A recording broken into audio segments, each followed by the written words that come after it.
so I'm Mark, and I'm writing from IAmHipHop magazine. Okay, yeah, nice to meet you, Mark, man. I'm doing well. How about yourself?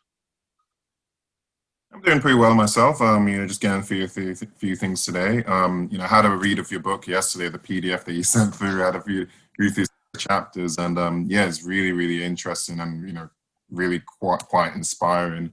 Oh, thank you. Um, yeah, I guess in terms of just like jumping into it, I just wanted to ask a few questions about the book itself, some of your general experiences as well, some of your, I guess, like your reactions to, I guess how life has changed since June and whatnot. Yeah, sure. Was that all one question, or was you just? No, I'm just one. I No, that's a was gonna say. preamble. Yeah, of course. Sorry, no, no, No. no, I no, was no, just. no, no. But okay, well, in terms of getting into the first question. So, as I said before, I had a read through your book, and in chapter 5 of your book, Occupation versus Employment, you have a really interesting part there where you dub the older generation of like Black, South Asian, or just BAME people in Britain, the survivalist generation. And you talk about some of the ways their worldview contrasted with the younger generation. And just wanted to find out like whether can you describe some of the ways the older immigrant communities survived the racism of the 50s, the 60s, the 70s, and 80s? And do you think it's left any lasting scars? That's a really good question, man. Well, I feel like that generation was definitely a lot more docile. My grandma, for example, I will speak to her. So like you've heard the stuff what's going on with right now with the FA chairman, right? That's had to resign. I don't know if you've heard, for using the word coloured. My own grandma uses that term, right? So that sort of tells you everything that it was ingrained in them, and we kind of existed to not cause any harm, cause any fuss. I feel, we almost like be appreciative of being here, being accepted into your country and all the rest of it, and don't rock the boat, you know, and just be a good citizen and help do all those jobs, like taking care of people, like being a refuge and run all the services and stuff, and don't cause a stir. I feel that's what we did, and it was all just being about that good black person and never ever sort of shouting out anything or complaining about anything or just asking for more.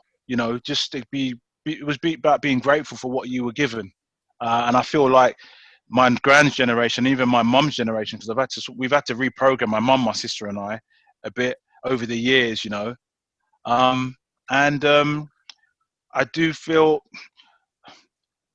I think these things always leave lasting scars, but things inevitably change, and they have been changing, and I feel the younger generation now, they're like the complete polar opposite. Like they're absolutely not having any of it, and I totally agree with them and respect them for it. um I just don't want it to be a sort of any means necessary and like burn the place down in the process. I think that we can come together and get the equality that we demand, uh, but we can do it peacefully. I believe that. I feel like getting the white people on side is really important for us as a people. I don't believe that trying to do it on our own, because let's face it, racism in society isn't a black problem. It's not a black person's problem. It's a systemic problem, and the systems and the powers that be are mainly white. So the problem has been created by them. So why would we have to try and break down all those barriers and fix the problem if it's not us that created the problem in the first place? We need them on side to help fix it, and that's what I truly believe. Right. Um, And I think that sort of ties into my second question. So you talk about, breaking down that barriers, and you talk about, peaceful, like, I guess, organizing in a peaceful manner. But one of the other things I found really interesting about your book is that you also go into some of your own experiences dealing with racism, and particularly during working in the city. And I think it may have been in the sixth chapter, but you did at one point you discussed going to HR to advocate for a higher salary, which I thought very, very interesting. But on that note about organizing peacefully, but more so in the workplace or in a corporate sense. But can you give us any sort of practical steps that BAME people who feel they are experiencing corporate racism, any practical steps they can do to take to fight against it?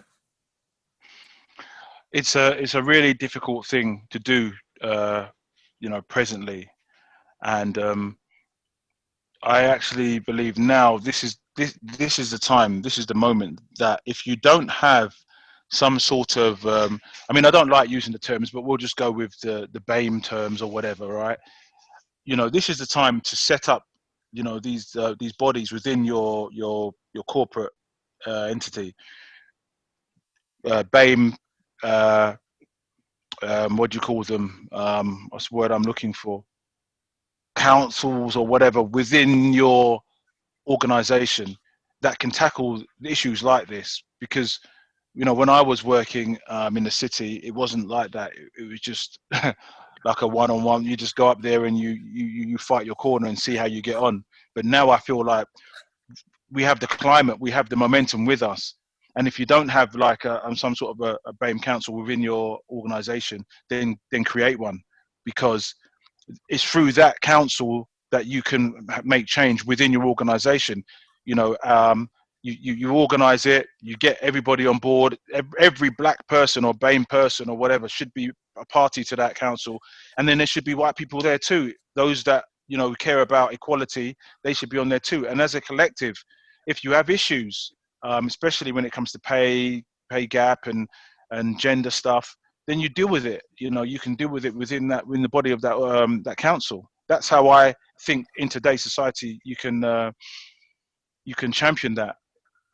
Other than that, it's really, really hard to go in there as an individual, fighting your corner if everybody that's above you that you're going to be talking to, everybody in HR, if they're all of a particular mindset or a particular color. It's you're fighting you're going to be banging your head against a brick wall in many cases, because you wouldn't be there in the first place if there wasn't an issue, right?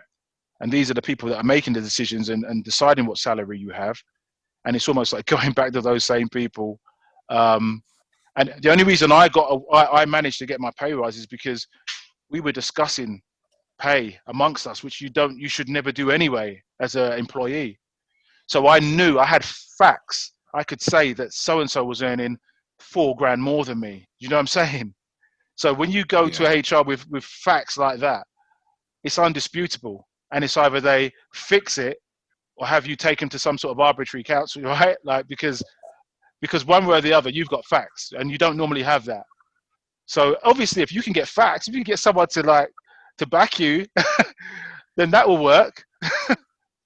But outside of that, I would say, some sort of collective, the council body that can fight your corner.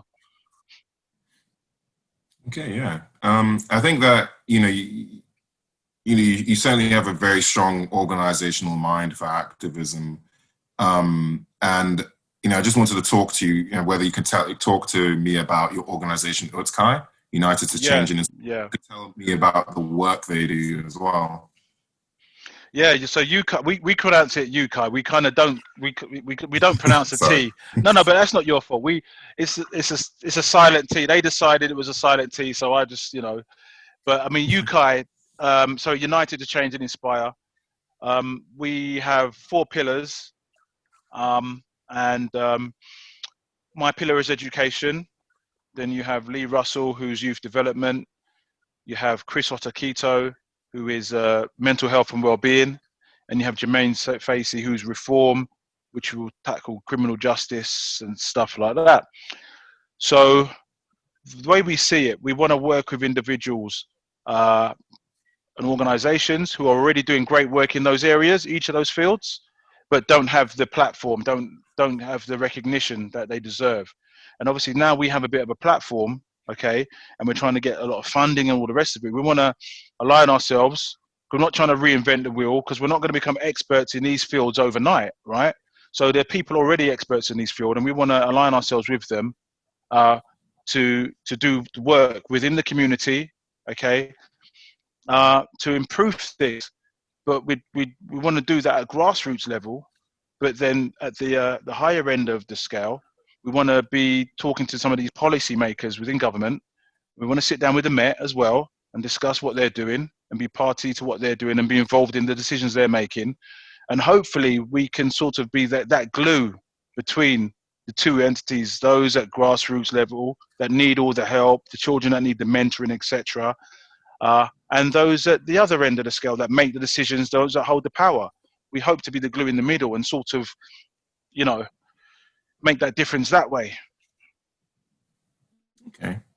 Okay. And, you know, throughout your book, you know, you discuss points during your youth where you witnessed, you know, the strain racism was having on your family and just wider community as well.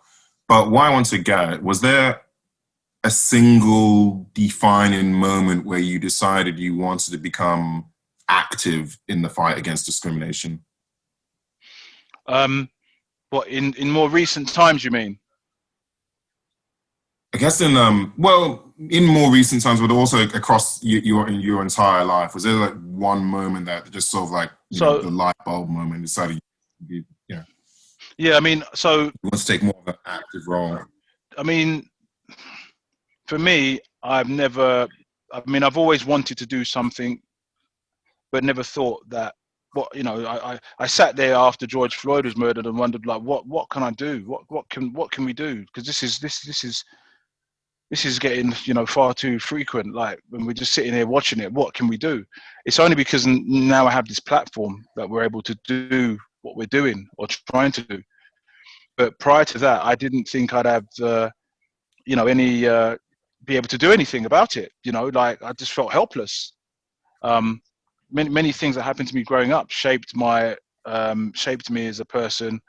I had lots of, you know, pockets of racial experiences growing up. Experienced a lot of racism, but it was, back then it was normal, and it was part of everyday, the fabric of society. So if something would happen, and you'd brush it off, and you'd just get on with life, you know. Nowadays, something like that happens, and it's a major, you know, you don't accept it, and you want something done about it. But back then, it wasn't like that.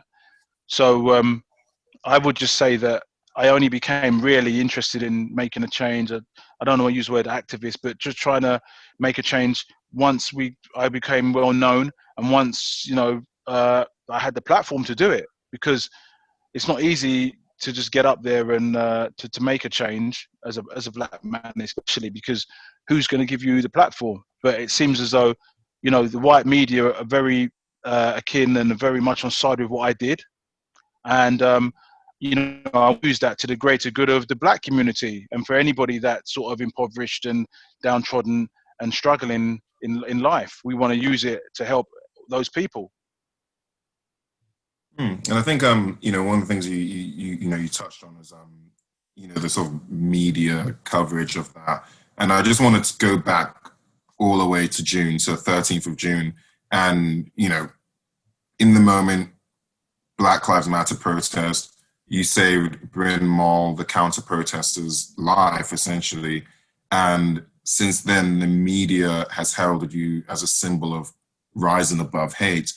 And one wants to find out, just based on your own experiences of racism, how do you feel about being portrayed this way? How do you feel about the coverage itself? I don't see it as a negative thing, and I don't mind, because, to be honest, it is truly who I am as a person. I mean, I just, you know, I am that. I mean, I'm not the turn the other cheek guy. I mean, if you punch me, I'm going to punch back. But I'm very much against violence. I try to diffuse all situations, and it's always the last resort. And I feel that that's just the martial arts ethos in me, doing martial arts for many years. you have nothing to prove out on the street because you do enough of it in the gym that you have nothing to prove when you go outside. So that's always been my personal ethos, just, you know, try and avoid violence at all costs. Yeah, I've lost the train of thought from the original part of the question. What was the rest of the question? No, just in terms of like, you know, no, it's a really good answer in terms of, you know, the media coverage. Like, how do you feel about the media Yes, coverage? yes, What's but the yeah, line for so what I did want to say is, you know, listen, I'm not an advocate of violence, which I've just said, but I do feel that, you know, people need to understand out there, especially racist people. Point in question, go back to the time when that young man knocked out that dude on the underground. You must have seen that. I don't know if you saw Yes, that. yeah. You have to understand that there are, you know, consequences to your actions. So, for example, that man saying what he said and all the racial slurs that he was perpetrating on those young black boys, that was his comeuppance, you know. And to be honest, he deserved what happened. And as they say on the streets, you know, if you chat shit, you get banged, right? Yeah. But again, what we do need to understand is when we take action like that, supposed playing devil's advocate, this man was drunk, right, and had been running his mouth. You hit him, you knock him out, he hits his head, and he dies, and that's what, manslaughter, right? Then Mhm. you have another angle, right, to it. So, you know, although the black boy, all he did was retaliate, you know, he did strike him first, and then he'd be in a young offenders institution, all because of something that a racist white man's. So sometimes you give the power to them by lashing out, right? Because now he's changed the course of your life, right? All because you didn't have self-control. Do you know what I'm saying? So we Yeah. have to we have to weigh up what we do, you know, when we do things and why we do it, you know. If your mum is under attack or your sister is under attack, of course, you're going to defend her. Do you know what I'm saying? But if it's just a racist white dude running his mouth, we can either try and report him in some shape or form, if possible, or just, you know, whatever, and go about our day. Because you just never know. You hit him, and the story I've just said to you, anything could unfold, and then your life, you know, you could be a university grad student looking to do various things, and then your life has just gone down a completely different path, all because you didn't have self-control. So I would just like people to sometimes just look at the bigger picture sometimes, you know? Hmm. Yeah, no, I completely understand. But I guess I'm getting at for the average person, you know, I know you talk about, you know, a bit more contextual, you know, and combating racism in a Yeah. contextual way. But for the average person, how can they go about fighting against discrimination, like in a more general sense? In a general sense. I feel like when you say discrimination, be a bit more specific. Do you mean like, well, we discussed the workplace already. I mean, what do you mean out and out and about in your everyday life? Like, because I feel like Yeah, it's a time now where we shouldn't have to, as individuals, fight against discrimination or racism. I feel like people need to stand up and be counted. And if there is something that's happened, then we all together, you know, vilify that individual that is creating the problem, you know, and you know, whether it be we report it to the police or as a collective, you know, we arrest somebody, citizens do a citizen's arrest on somebody as a collective, because there's power in numbers. Do you know what I'm saying? Like if people are willing to back other people and we all come together as one, then you're much more powerful than these pockets of individuals that are out there behaving in this manner. Do you know what I'm saying? yeah, yeah, and I guess it ties into like you know, structural changes against racism. But in the light of the Black Lives Matter protests, what we saw were a lot of large brands publicly pledging their support for the movement and affirming their commitment to anti-racism measures. And I guess, but a lot of people were quite cynical about some of these pledges and believed them to be nothing more than a PR move.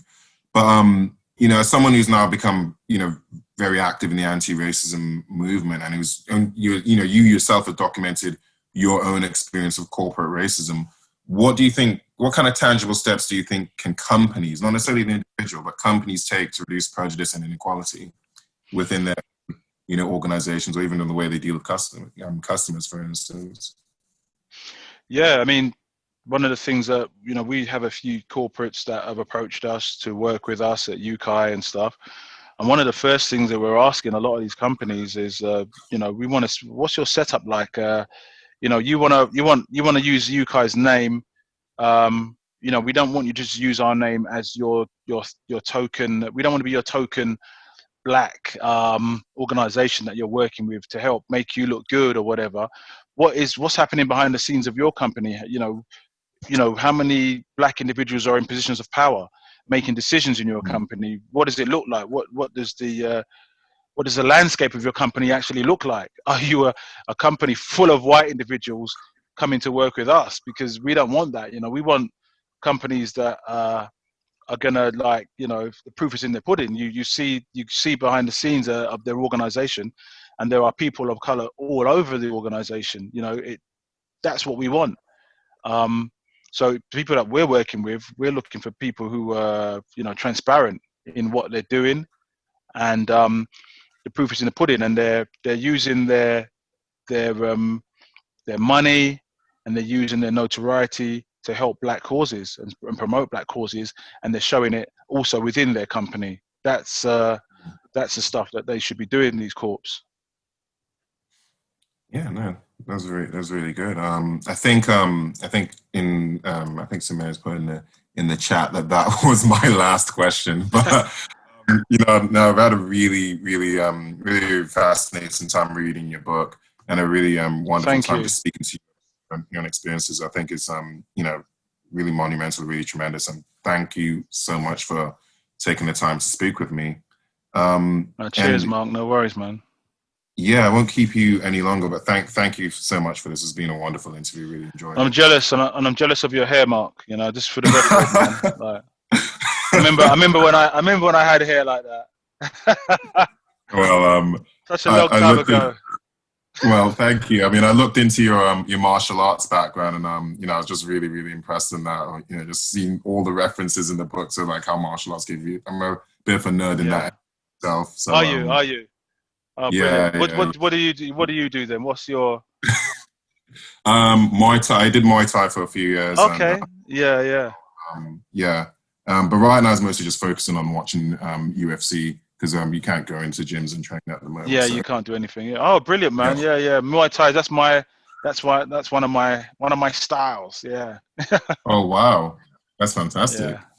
Yeah. But I'm sure you have other interviews that I don't want to. Yes. So yes. Well, nice talking to you, Mark, man. Hopefully, I don't know if you're following me, but give me a follow, man, and I'll follow you back on Insta. Yeah, fantastic. I'll do that right now. It should be Mark the Pilgrim. That's my art. Yeah. So if you see me, I'll follow you and make a message. It's been really lovely speaking. And you, man. Take care, Mark. Nice one, bro. Bye.